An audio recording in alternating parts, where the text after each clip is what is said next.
നമുക്ക് നിധിയുടെ സുധീഷിൻ്റെയും നാളത്തെ നല്ലൊരു കഥ കേട്ടാലോ? വീഡിയോ ഇഷ്ടപ്പെടുവാണെങ്കിൽ ഒന്ന് ലൈക്ക് ചെയ്ത് ഹൈപ്പ് ചെയ്യാൻ മറക്കരുതേ. അതോടൊപ്പം തന്നെ ആദ്യമായി കാണുന്നവരാണെങ്കിൽ സബ്സ്ക്രൈബ് ചെയ്യാനും മറക്കരുത് കേട്ടോ. എല്ലാ ദിവസവും ഉച്ചയ്ക്ക് നിധിയുടെ സുധീഷിൻ്റെയും പിറ്റേ ദിവസത്തെ വിശേഷങ്ങളൊക്കെ ചാനലിനകത്ത് അപ്ലോഡ് ചെയ്യുന്നുണ്ട്. അതോടൊപ്പം തന്നെ നെക്സ്റ്റ് വീക്ക് പ്രൊമോയൊക്കെ ചാനലിനകത്ത് ഇട്ടിട്ടുണ്ടായിരുന്നു. അപ്പോൾ കാണാൻ താല്പര്യമുള്ളവർ കയറി കാണാൻ ശ്രമിക്കണം കേട്ടോ. അങ്ങനെ നമ്മൾ കാണുന്ന ഒടുവിൽ സുഭാഷും സുധീഷും കൂടെ വീട്ടിലേക്ക് നടന്നു വരുവാണ്. ആ സമയത്ത് സുഭാഷിനോട് സുധീഷ് പറഞ്ഞു, സുഭാഷ് ഏട്ടാ, നമുക്കൊരു കാര്യം ചെയ്താലോ? ഏതെങ്കിലും ഒരു ക്ഷേത്രത്തിൽ പോയി വഴിപാടുകളൊക്കെ നടത്തിയാലോ? എടാ, അതുകൊണ്ട് എന്താ പ്രയോജനം? കുടുംബക്ഷേത്രത്തിൽ തന്നെ പോകണമെന്നല്ലേ പറഞ്ഞേ? അല്ല, ഭഗവാനോട് നമുക്ക് പറയാം, കുടുംബക്ഷേത്രത്തിലെ ഭഗവാന് ആ നേർച്ച അങ്ങോട്ട് അർപ്പിച്ചേക്കാൻ എങ്ങനെയുണ്ട്? നമുക്ക് അവിടെ പോയി പ്രാർത്ഥിച്ചാൽ പോരെന്ന് ചോദിച്ചു. അല്ല, കുടുംബക്ഷേത്രം എവിടെ എന്താണെന്ന് നമുക്ക് അറിയത്തില്ലോ എന്ന് പറഞ്ഞു. അത് കേട്ട് കഴിഞ്ഞപ്പോൾ സുഭാഷ് പറഞ്ഞു, എടാ, അതൊക്കെ പറ്റുന്ന കാര്യമാണോ? നീ എന്തു പൊട്ടത്തരേ പറയണത്? അല്ല പിന്നെ എന്ത് ചെയ്യാൻ പറ്റും? കുടുംബക്ഷേത്രം എവിടെയാ എങ്ങനെയാണെന്നൊക്കെ അറിയാൻ വല്ല വഴി ഉണ്ടായിരുന്നെങ്കിൽ സുനന്ദിയോട് ചോദിച്ചാൽ ചിലപ്പോൾ കാര്യങ്ങളൊക്കെ അറിഞ്ഞേരം. നമുക്ക് നോക്കാം എന്തേലും വഴി ഉണ്ടോയെന്ന്. അപ്പോഴേക്ക് സുധീഷ് പറഞ്ഞു, അതെ, അതിന് ഞാനൊരു ട്രിക്ക് വെച്ചിട്ടുണ്ടെന്ന് പറഞ്ഞു. കുടുംബക്ഷേത്രം എവിടെയാണെന്ന് അറിയാൻ വേണ്ടിയിട്ട്. ട്രിക്കോ? അതെന്താടാ? ആ, വർക്കൗട്ട് ആവുകയാണെങ്കിൽ പറയാം, ഉറപ്പൊന്നുമില്ല. ചിലപ്പോൾ കുടുംബക്ഷേത്രം എവിടെയാണെന്നുള്ള കാര്യം പെട്ടെന്ന് തന്നെ നമുക്കറിയാൻ പറ്റിയേക്കുമെന്ന് പറഞ്ഞു. അങ്ങനെ അവർ സംസാരിച്ച് വീട്ടിലേക്ക് നടക്കണ സമയത്താണ് ഗംഗാധരൻ അതിലൂടെ വരുന്നത്. ഗംഗാധരനെ കണ്ടുകഴിഞ്ഞപ്പോൾ സുഭാഷ് പറഞ്ഞു, ഇതേ വെല്ലിച്ചൻ വരുന്നുണ്ടെന്ന് പറഞ്ഞു. അപ്പോഴേക്ക് സുധീഷിൻ്റെ ചുണ്ടിലൊരു ചെറിയ പുഞ്ചിരിയൊക്കെ ഉണ്ടായി. അങ്ങനെ ഗംഗാധരൻ അതിലൂടെ നടന്നു പോകുമ്പോഴത്തേന് സുഭാഷെ വെല്ലിച്ചാന്നും പറഞ്ഞ് വിളിച്ചു. പക്ഷേ ഗംഗാധരൻ മൈൻഡ് ചെയ്ത് അങ്ങോട്ട് നടന്നു പോവാണ്. അപ്പം താൻ പറഞ്ഞ കാര്യങ്ങളൊന്നും ഏറ്റില്ല എന്നൊരു ചിന്ത സുധീഷിൻ്റെ മനസ്സിലുണ്ടായി. ഇത്തിരി മുന്നോട്ട് നടന്നിട്ട് സുഭാഷിനെ വിളിച്ചു, എടാ, ഇങ്ങോട്ടേക്കൊന്ന് വരാൻ പറഞ്ഞു ഗംഗാധരന്. അപ്പോഴേക്കും സുഭാഷ് തൻ്റെ സൈക്കിൾ ഉരുട്ടിക്കൊണ്ട് നേരെ അങ്ങോട്ട് ചെല്ലുവാണ്.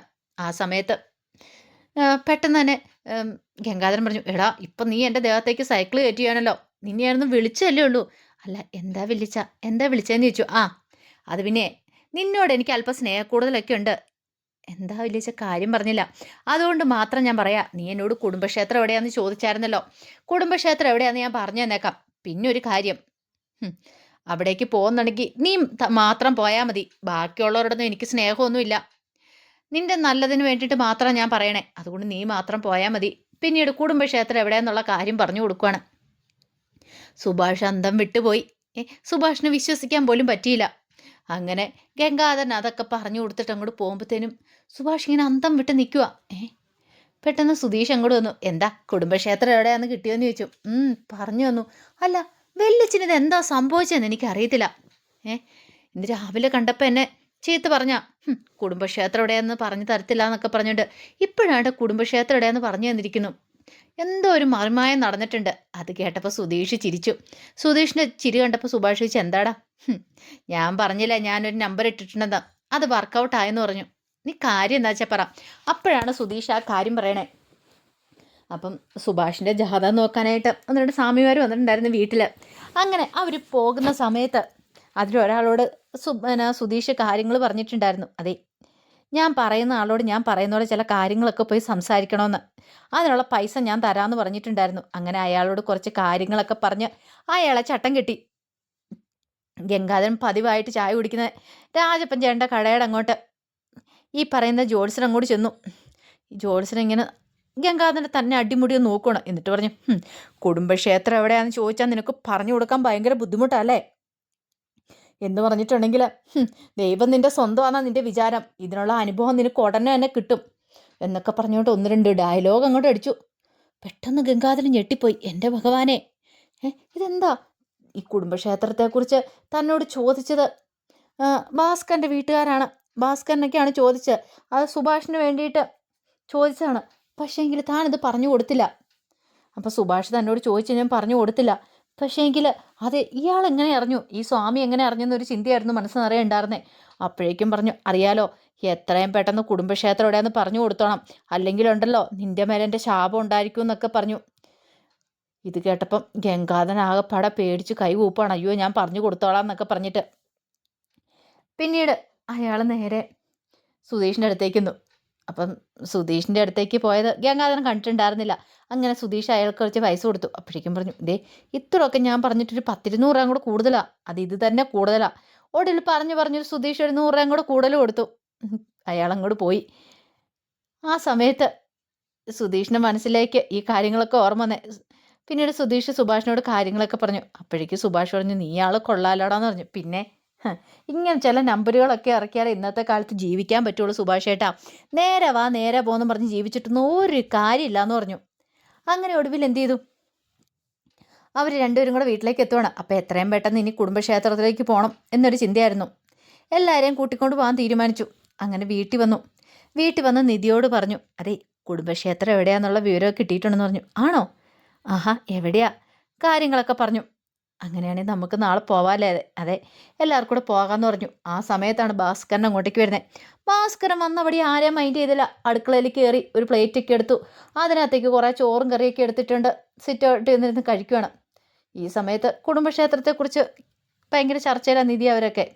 ആ സമയം സുഭാഷ് പറഞ്ഞു, അച്ഛാ നാളെ കുടുംബക്ഷേത്രത്തിലേക്ക് പോകാൻ തീരുമാനിച്ചിരിക്കുകയെന്ന് പറഞ്ഞു.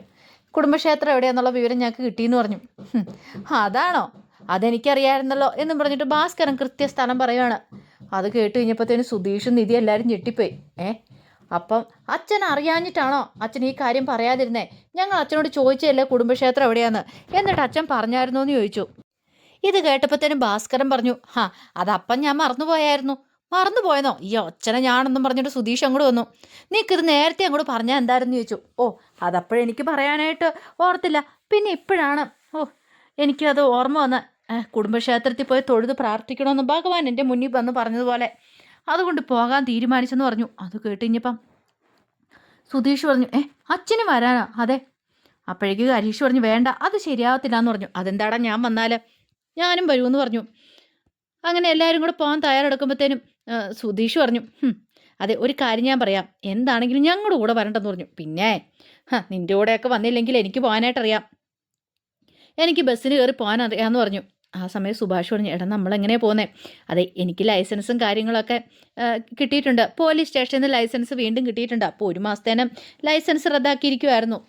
അത് ഇന്നലെ കിട്ടിയെന്ന് പറഞ്ഞു. അത് കേട്ടപ്പോൾ സുഭാഷ് പറഞ്ഞു, നല്ല കാര്യമാണല്ലോ, എല്ലാം നല്ല സമയമാണ്, അതുകൊണ്ടല്ല കൃത്യസമയത്ത് തന്നെ കിട്ടിയത്. സുധീഷ് പറഞ്ഞു, അതുകൊണ്ടല്ല, ഒരു മാസം ആയില്ലേ സുഭാഷ് ചേട്ടാ, അതുകൊണ്ട് കിട്ടിയതാന്ന് പറഞ്ഞു. അങ്ങനെ എല്ലാവരും സന്തോഷത്തിലാണ്. പിറ്റേ ദിവസം പോവാമല്ലോ. അപ്പോഴാണ് ഒരു കാര്യം, ചാന്ദിനിയുടെ കാര്യം എന്തു ചെയ്യും? ആ സമയം സുഭാഷ് പറഞ്ഞു, ഇനിയിപ്പം നമ്മൾ ചാന്ദിനി ഇവിടെ നിർത്തിയിട്ട് പോകാൻ പറ്റില്ല, അത് പ്രശ്നമാണ് താനും. അപ്പോഴേക്കും നിധി പറഞ്ഞു, ഇനി നമ്മളിവിടെ നിർത്തിയിട്ട് പോയിട്ടുണ്ടെങ്കിൽ അയാൾ എങ്ങാനും വന്നിട്ടുണ്ടെങ്കിലോ ചാന്ദിനിയുടെ നാട്ടിൽ നിന്ന്, അത് പ്രശ്നമാവില്ലേ? സുഭാഷ് പറഞ്ഞൊരു കാര്യം ചെയ്യാം, നമുക്ക് പോകുമ്പോൾ കൊണ്ടാന്ന് പറഞ്ഞു. അങ്ങനെ ചാന്ദിനിയോട് പോയി ചോദിച്ചു, ഞങ്ങളുടെ കൂടെ കുടുംബക്ഷേത്രത്തിലേക്ക് വരുന്നുണ്ടോ എന്ന് ചോദിച്ചു. വരാമെന്ന് പറയുകയും ചെയ്തു. അങ്ങനെ ആ ഒരു കാര്യത്തിലും തീരുമാനമായി.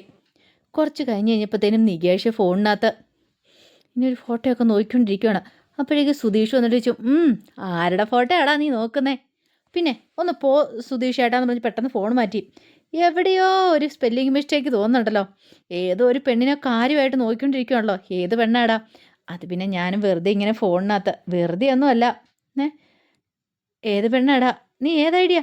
അതെ ഒരു പെണ്ണും അല്ല എന്ന് പറഞ്ഞു. വെറുതെ കള്ളത്തരം പറയണ്ട, ഏതോ ഒരു പെണ്ണിൻ്റെ ഫോട്ടോ നീ നോക്കുമായിരുന്നു, ഞാൻ കണ്ടു എന്ന് പറഞ്ഞു. ഈ സമയത്ത് നികേഷ് പറഞ്ഞു, അതെ എന്നെ നോക്കിയ പെണ്ണ, ഞാൻ നോക്കിയ പെണ്ണൊന്നും അല്ല എന്ന് പറഞ്ഞു. പിന്നെ നിന്നെ ഒരു പെണ്ണ് നോക്കി, ഞാനിത് വിശ്വസിക്കണോ അല്ലേന്ന് ചോദിച്ചു. അതെ സുധീഷ് ഏട്ടൻ വിശ്വസിച്ചാൽ ശരി ഇല്ലെങ്കിൽ ശരി. അപ്പോഴേക്കും നിധി അങ്ങോട്ടേക്ക് വന്നു. നിധി വന്നിട്ട് ചോദിച്ചു, എന്താ? അതെ ഇവൻ ഏതോ ഒരു പെണ്ണിൻ്റെ ഫോട്ടോ നോക്കിക്കൊണ്ടിരിക്കുക, ഇവൻ ഏതോ ഒരു പെണ്ണ് നോക്കുന്നുണ്ടെന്ന് പോലും, വെറുതെ കള്ളത്തരം പറയണോ?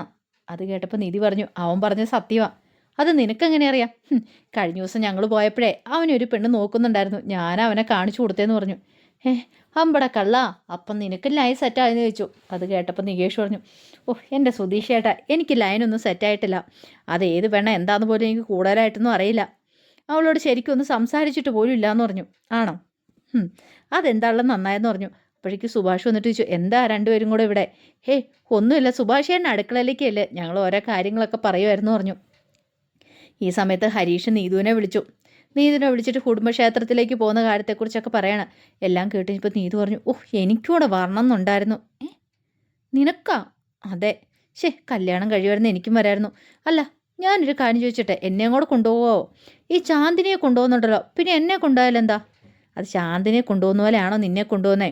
ചാന്ദിനിയെ ഇവിടെ നിർത്തിയിട്ട് പോകാൻ പറ്റാത്തതുകൊണ്ടല്ലേ, പക്ഷെ നിൻ്റെ കാര്യത്തിൽ അങ്ങനെയാണോ എന്നൊക്കെ ചോദിച്ചു. അത് കേട്ടപ്പോൾ നീതു പറഞ്ഞു, ഒരു കാര്യം ഞാൻ പറയാം, മര്യാദയ്ക്കിനി അടുത്ത വർഷം എന്നെയും കൂടെ കൊണ്ടുവെക്കണം, അപ്പോഴേക്കും എൻ്റെ കഴുത്തിൽ താലി അർത്തിക്കണം.